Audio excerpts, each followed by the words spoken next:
We often think of suffering as emotional, relational, or existential. We talk about sadness, loneliness, anxiety, burnout, heartbreak, loss. We talk about the pain of failure, the fear of rejection, the grief of losing someone we love. But at the heart of so much human pain is something even deeper, something we rarely name directly: the absence of meaning. Meaninglessness isn't just a passing feeling. It's a collapse. It's when the things we do, the people we care about, even our very existence, begin to feel weightless, hollow, disconnected. It shows up as a quiet sadness that lingers, as a sense that we're drifting without purpose, as the feeling that no matter what we achieve or gain, it will never be enough to satisfy something inside. At its most intense, meaninglessness can turn into despair. It can lead to a dark place where people begin to wonder whether life itself has any point, and in some tragic cases, it becomes the pain behind suicide. But meaninglessness isn't just behind depression or despair. It's behind the restlessness of ambition that never finds fulfillment. It's behind the burnout that comes from working without purpose. It's behind the loneliness that remains even when we're surrounded by people. It's behind the craving for distractions, for constant noise, consumption, validation, because we're afraid of what we might feel in the silence. The longing for meaning is at the root of many human struggles. Addiction, overwork, toxic relationships, even the endless scroll on our phones, trying to escape the quiet ache inside. But here's the turning point. What if meaning isn't just psychological? What if it's not just a personal problem or a cultural crisis? What if the story of meaning begins not inside our heads, but at the very birth of the universe? What if the search for meaning is woven into the fabric of reality itself? In this video, we're going to explore that question across physics, neuroscience, philosophy, and the great mystical traditions. We'll look at why meaning matters so much to us, where it comes from, and how understanding it can help us heal the deepest pain we carry. Because meaninglessness isn't the end of the story. It's the doorway into asking what makes life worth living. And how can we begin to rediscover it in ourselves and in the world around us? In the first fractions of a second after the Big Bang, matter and antimatter were created in nearly equal amounts. And if the universe had remained perfectly symmetrical, those particles would have annihilated each other completely, leaving only light, no stars, no atoms, no us. But something unexpected happened. A process known as leptogenesis. A subtle asymmetry occurred. Certain heavy neutrinos decayed in a way that created just a little more matter than antimatter.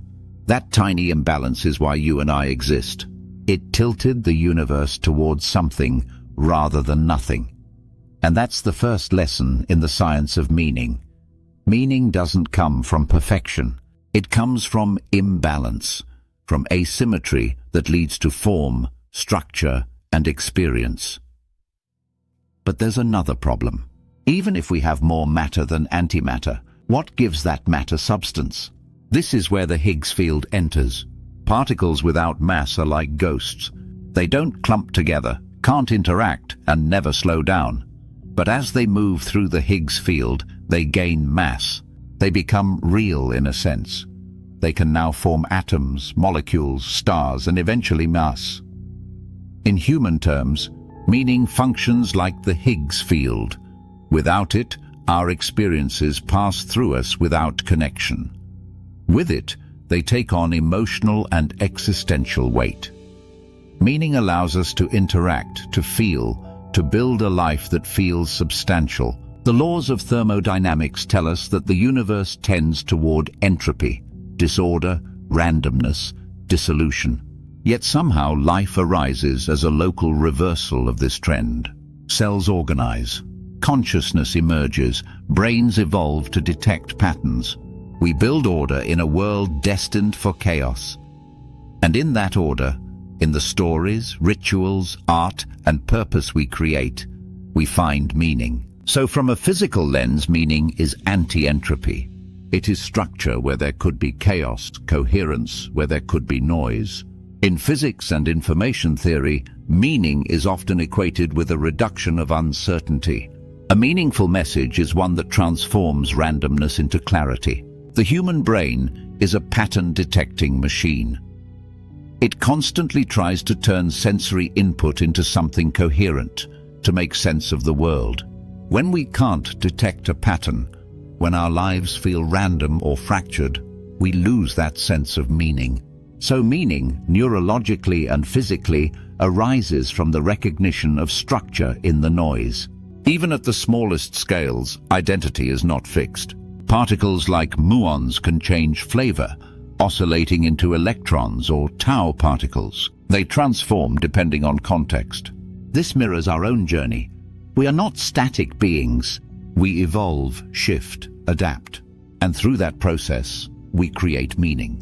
Just like a particle can change flavor, we find meaning not by staying the same, but by becoming something new. Some interpretations of quantum mechanics suggest that observation collapses possibilities into outcomes. That meaning emerges when consciousness interacts with potential.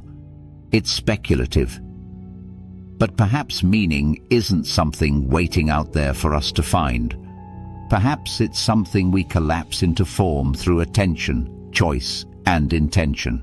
So if the universe gives us the raw materials for meaning, what happens when that meaning reaches the human brain? How does meaning emerge in consciousness? And what happens in the mind when meaning breaks down? The human brain is not just an organ of survival, it's an organ of interpretation. Neurologically, our brains are wired to make sense of the world. We process sights, sounds, emotions, and memories not as isolated data points, but as stories, patterns, and predictions. One of the key brain networks involved in this is called the default mode network, DMN. The DMN lights up when we are reflecting on ourselves, thinking about the past and future, or constructing meaning. It helps us form a continuous sense of self over time, to understand who we are, where we're going, and why it matters.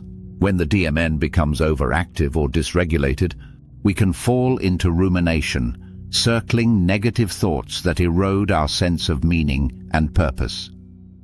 Neuroscience shows that having a sense of purpose activates the brain's reward circuits, particularly involving dopamine.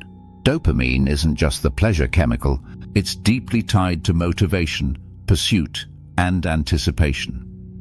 When we pursue meaningful goals, our dopamine systems fire, giving us energy and direction.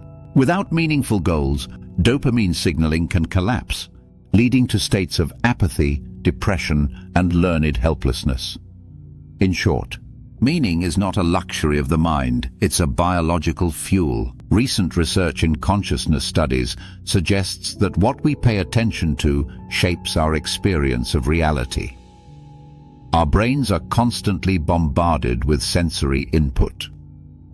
Attention acts as a filter, selecting which inputs matter, and thus, what becomes meaningful.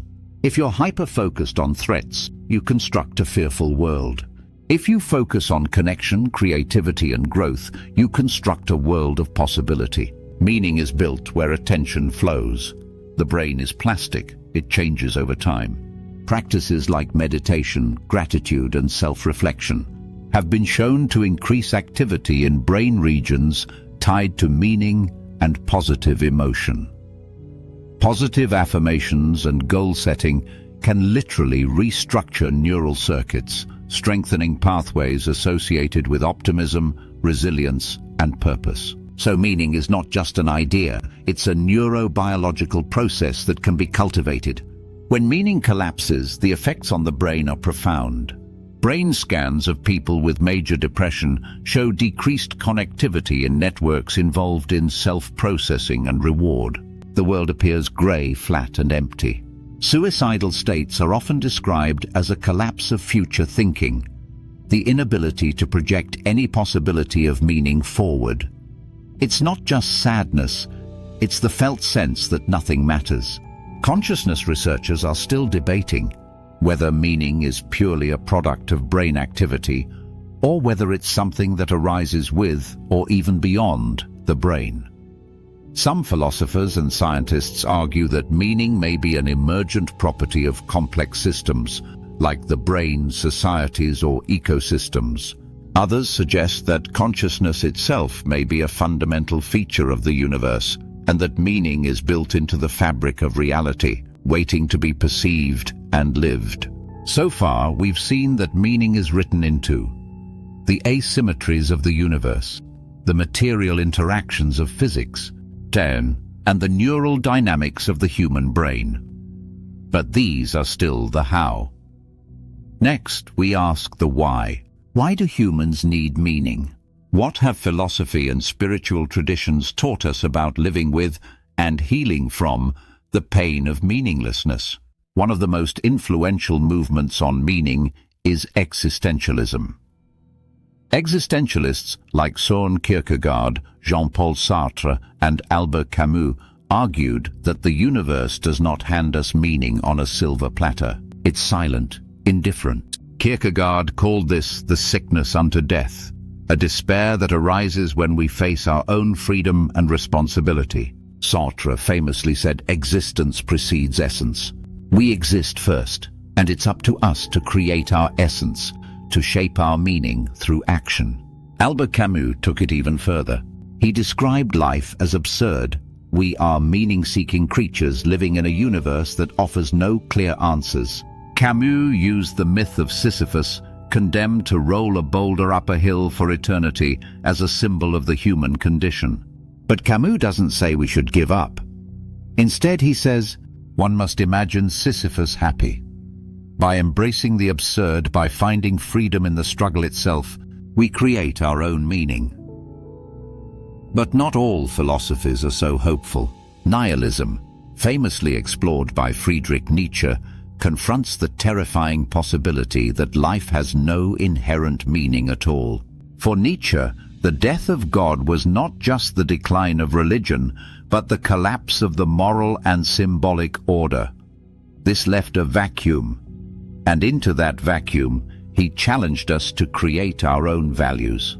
Nietzsche's concept of the Übermensch, the overman or superhuman, was his answer to nihilism, an individual who shapes meaning out of chaos and stands beyond conventional morality.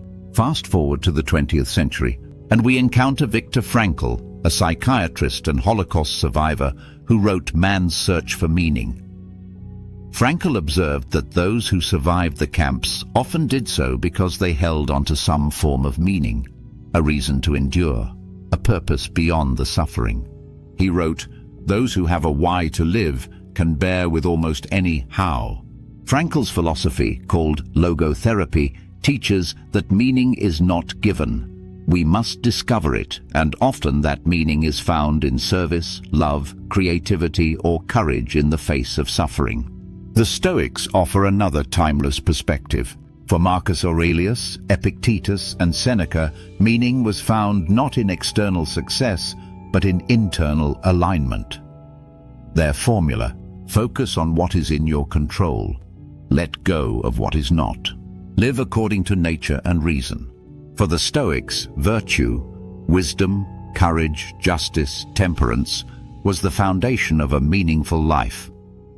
We've looked at how science explains the emergence of order, how the brain constructs meaning, and how philosophers wrestle with the absence or creation of meaning. But for many people across history, meaning was never just a personal or social construct. It was something woven into the fabric of reality itself. This is where we enter the world of mysticism and religion, where meaning is not just what we make, but what we are called to remember, embody, or awaken to. In Jewish mysticism, particularly Kabbalah, the purpose of life is bound to a cosmic drama. According to the story of Tzimtzum and the breaking of the vessels, God contracted his infinite light to make space for creation, but the vessels meant to hold that light shattered. The pieces fell into the material world, into you, me, every stone and leaf. Our task? Tikkun Olam, the repair of the world. Every ethical act, every moment of love or justice, lifts a spark of divine light back toward its source. In this view, meaning is not invented, it is restored. We participate in the healing of creation. In Christian mysticism, the purpose of life is often described as union with God, a return to divine love. The mystics like Meister Eckhart, Julian of Norwich, and St. John of the Cross speak of an intimate relationship with God, where the soul is drawn into deeper stages of surrender, purification, and illumination. For Eckhart, the eye through which I see God is the eye through which God sees me. Meaning comes through self-emptying, kenosis, letting go of the ego so that divine love can flow through. Life's purpose is not to become special or powerful, but to become transparent to God's presence. In Hindu philosophy, life's purpose unfolds in two great movements. First, Dharma, fulfilling one's moral, social, and cosmic duties. This is about harmony in the world, family, society. Second, and ultimately moksha, liberation from the cycle of birth and death, the realization that the individual self, Atman, is one with the absolute, Brahman. Meaning, then, is found both in worldly service and in the profound mystical awakening to unity. Buddhism famously begins with the recognition of dukkha, suffering, dissatisfaction. The purpose of life is not to impose meaning from the outside, but to awaken to the nature of reality as it is, impermanent, interconnected, empty of fixed self. Through ethical living, meditation, and wisdom, we can dissolve the cravings and aversions that generate suffering. Meaning arises not from clinging, but from letting go. Not from constructing the ego, but from disarming it. Taoism teaches that the universe flows through the Tao, the way. The purpose of life is not to conquer, manipulate, or force meaning onto the world, but to align with the natural flow. Wu Wei, effortless action, means moving in tune with life's currents, like a river adapting to the shape of the land.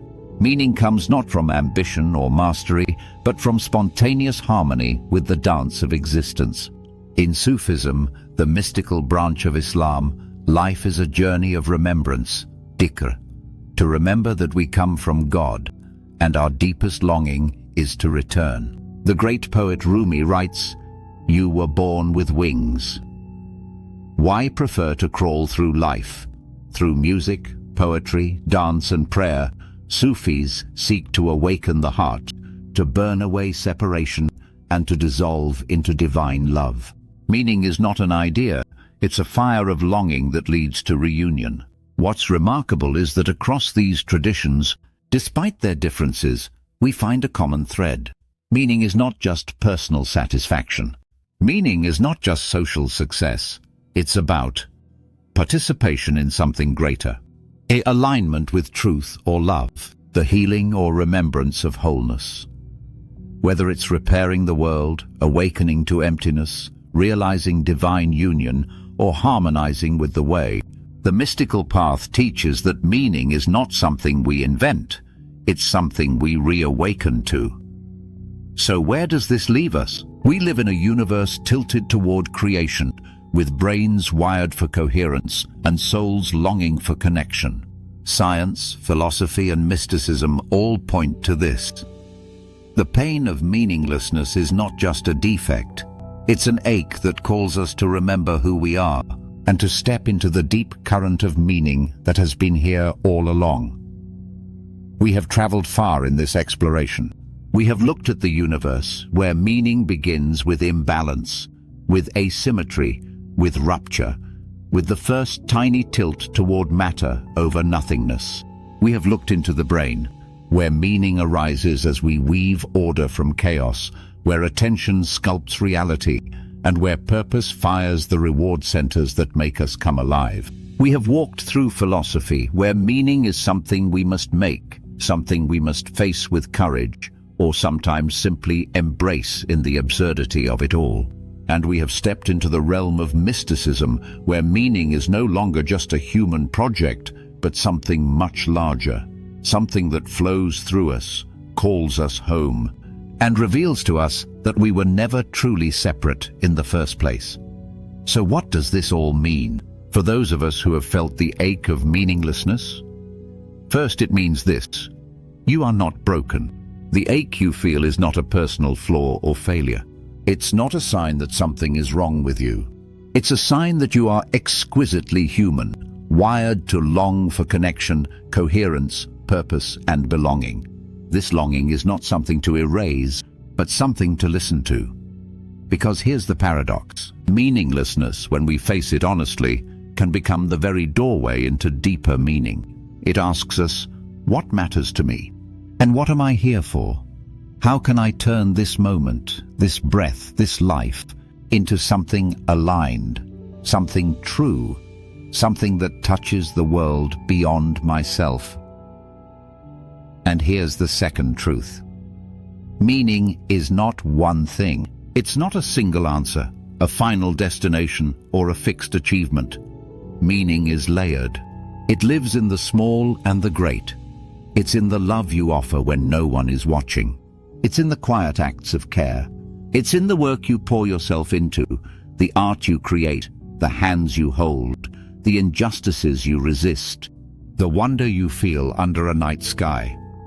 Meaning is in surrender, in moments when you stop trying to control and allow life to surprise you. It's in remembering that you are not just a separate self wandering alone, but part of a vast, interwoven story, stretching across time and space. And finally, you don't have to solve meaning to live meaningfully. The search itself shapes you. The questions you ask, even when they have no clear answers, pull you into deeper relationship with life.